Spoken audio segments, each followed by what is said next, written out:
सम्पूर्ण वडा सचिवहरू कार्यपालिकाका सचिवहरू वडाका जनप्रतिनिधिहरू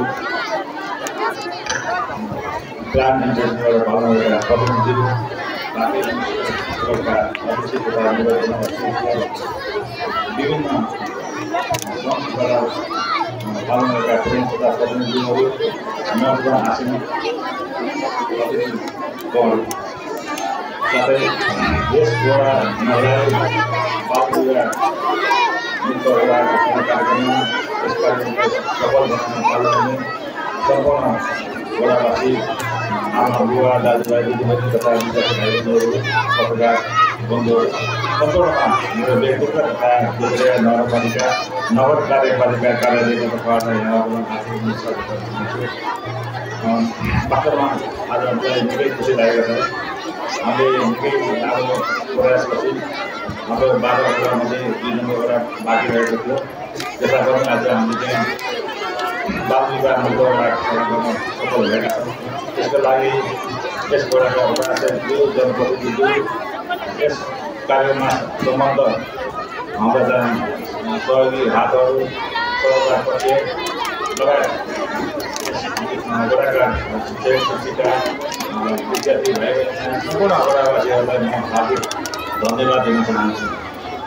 किनभने बालविवाहबाट चाहिँ आफै द्रौपदी मुर्मुको कुरा उल्लेख गरेर सुनेको छ, मुर्मुकोबाट हामी थाहा हेरेका छौँ र बालविवाह आफैमा एउटा सामाजिक अपराध हो।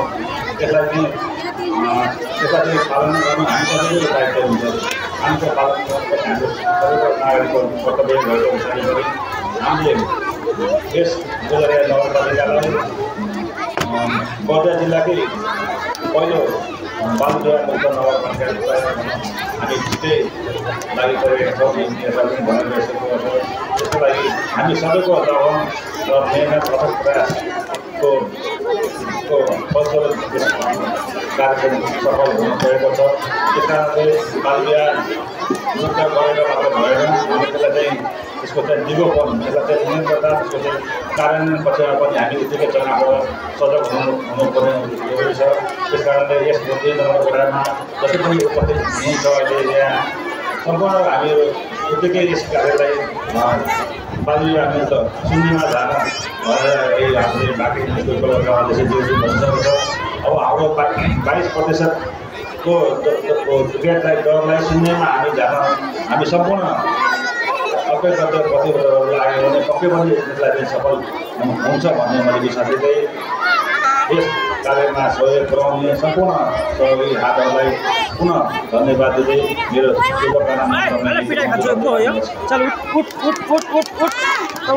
धन्यवाद। गुजरिया नगरपालिकाका प्रमुख प्रशासकीय अधिकारीज्यू, म उपस्थित सम्पूर्ण महानुभावलाई अझै केही समय धैर्य धारण गरेर बसिदिनका लागि हार्दिक अनुरोध गर्दछु।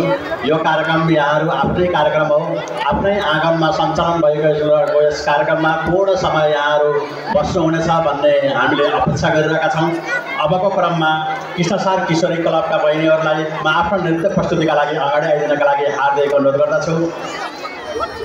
तत्पश्चात सामूहिक नृत्यको कार्यक्रम रहेको छ। हाम्रो घर हाम्रो नेपाल भन्ने यहाँहरू समेत तयारी अवस्थामा बसिदिनका लागि हामी हार्दिक अनुरोध गर्दछौँ।